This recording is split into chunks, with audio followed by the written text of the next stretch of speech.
I'm interested in all of history. It's all endlessly fascinating. I'm interested in the people of history. There's so many wonderful stories among wars and battles and seductions and betrayals and the choices that people make. So many things that you would be hard-pressed to make up. And then, of course, I don't make it up, but I take it and I file off the serial numbers, and I turn it up to 11, and I change the color from red to purple, and I have a great incident for the books.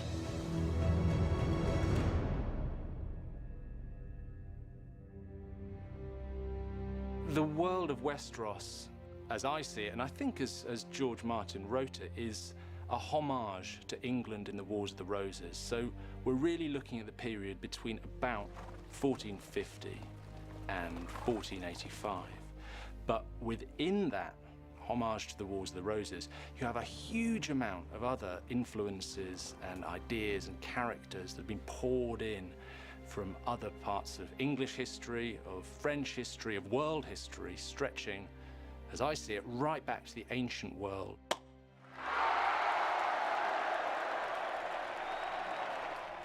The War of the Roses was one of the original inspirations. The War of Roses was fought between the Yorks and the Lancasters, and I have the Starks and the Lannisters. The War of Roses was a contest for the English throne that lasted over several generations. There were some amazing, colorful personalities on both sides. There were constant reversals. It was not an easy war. One side won and the other side won and the first side came back. But mixed into that was family loyalties and love and sex and all this incredible stuff. You look back at the real history of the Wars of the Roses, the English king had taken the French crown, and the pressure of trying to hold on to the French crown eventually began to tell on English politics. And so from the 1450s through to the 1480s, there was a total breakdown in order in England, an eruption of wars between two dynasties, Lancaster and York, but within that, lots more factions, lots more kind of personal feuding, and really, when you step back and look at it, a period of total chaos that was ended when the Tudor dynasty took over in 1485. However, it doesn't map exactly, and I think that's what's brilliant about Game of Thrones and Westeros, is that when you try and make the comparisons, they never quite hold and they just sort of escape from your fingers. So that, as a historian, that's why I love watching it. So this is an alternative history of the Wars of the Roses, all the other best bits of history kind of chucked in and given a stir. Glad to see you're protecting the throne. Steady, old thing. How many King's Arthurs have polished it, I wonder? The Iron Throne, or really the concept of the Iron Throne in the world of Westeros, represents ultimate power.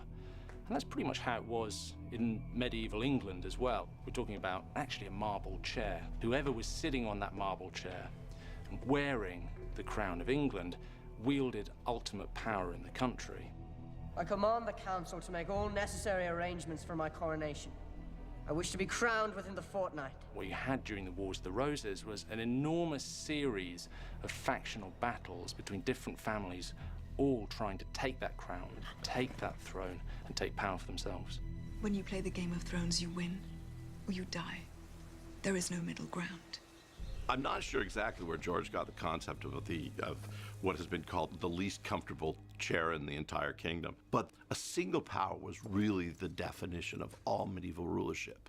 One person ruled. So when we get a transformation in power, when this happens anywhere in Europe, but especially in England, there's going to be everybody fighting for one side or another. No!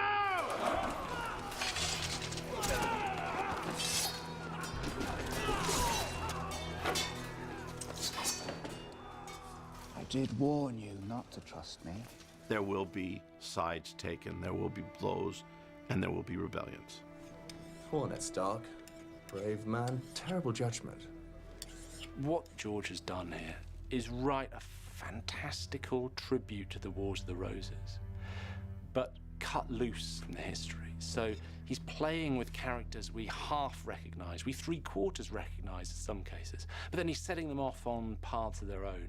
The future of our family will be determined in these next few months. We could establish a dynasty that will last 1,000 years.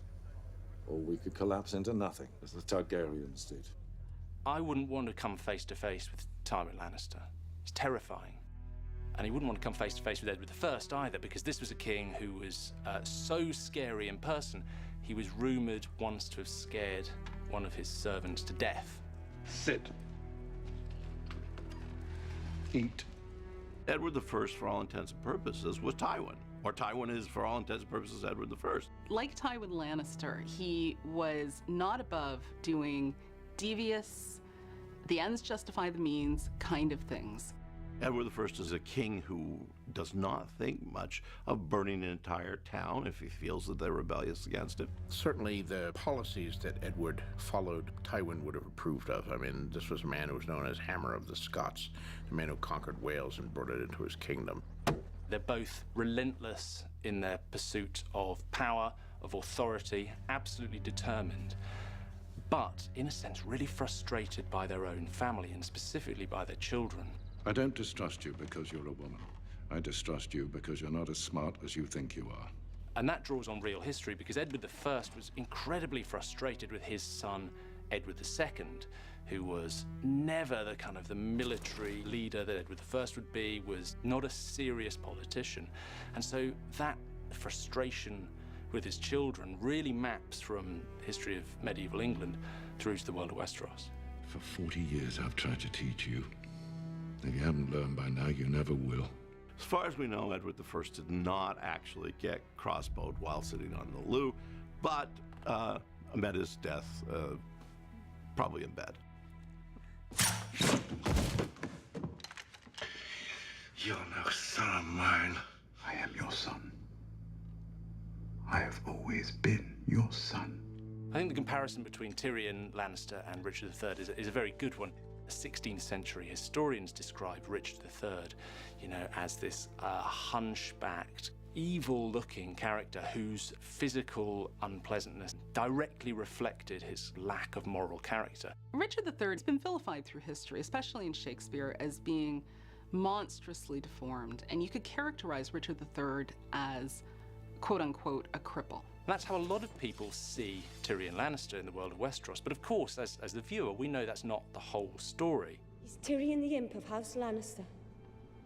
He killed your father. He murdered the Hand of the King. Oh, did I kill him too? I love Richard III. He's one of my favorite historical characters. He wasn't a hunchback. He didn't have a twisted arm, but because he was the king who was deposed by Henry VII. So the Tudor historians tried to make him a physically twisted, deceitful, kin-slaying, child-slaying monster. And a lot of what happened to Richard III is happening to Tyrion. I wish I was the monster you think I am. Tyrion's someone who's easily cast as a villain.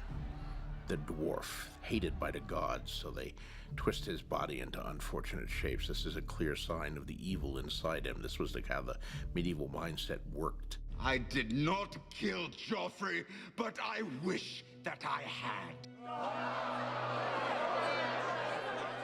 I think a really good historical comparison for Cersei is Margaret of Anjou, known as the she-wolf of France, one of the strongest females in the real-life Wars of the Roses. Margaret of Anjou, the strong queen of England in the 1450s, wants to exert power like a man. I should have been born a man.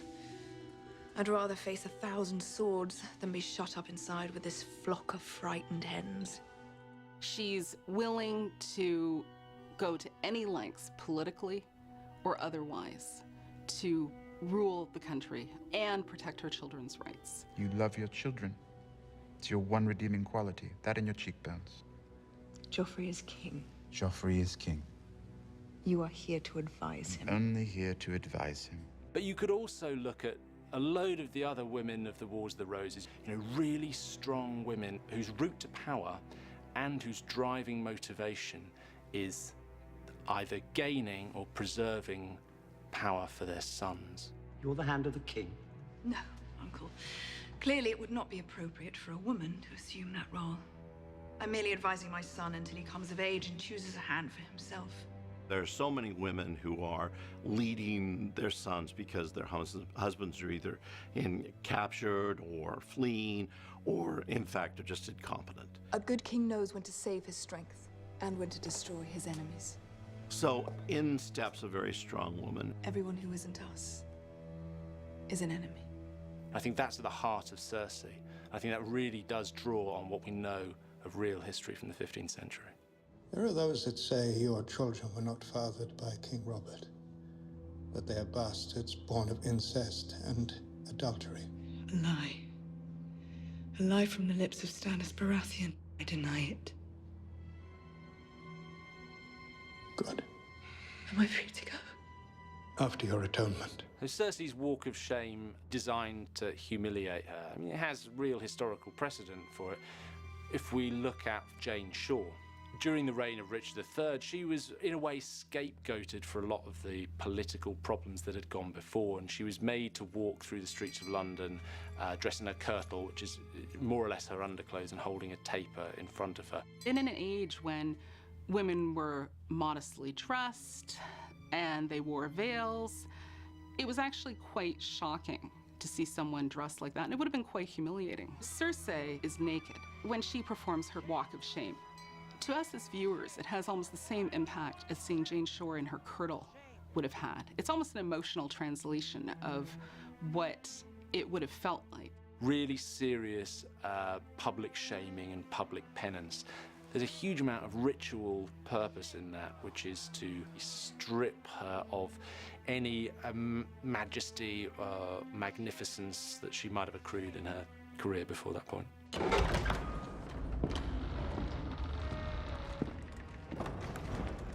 I see a huge amount of Joffrey Baratheon in Richard II. Both of them boy kings, both of them not really learned in the ways of being a king, absolutely drunk on their own majesty. Write back to Lord Frey and command him to send Robb Stark's head. I'm going to serve it to Sansa at my wedding feast. A joke? Joffrey did not mean it. Yes, I did. Richard II became king because his father died before his grandfather died. I should have spent more time with you. Shown you how to be a man. He's not been around his father. He's never been in military situations. They're coming ashore. Ushers! There are too many. He's a brat. Kneel before your king. I said, kneel! Richard II was a really spiteful, vengeful king, and you see that just bubbling up in Joffrey. If it please your grace, Lady Sansa is No. very tired. No, you'll wait here. The Purple Wedding, this dramatic death of Joffrey, which we're all sort of cheering when it happens on the screen. Historically, I think you can look at some comparisons quite early in the English Middle Ages when Eustace of Boulogne, who was the heir to the throne under King Stephen, died quite suddenly. One day at a feast, Eustace was eating lamprey pie and he choked to death. He's choking! Help the poor boy! Some people said it was poison.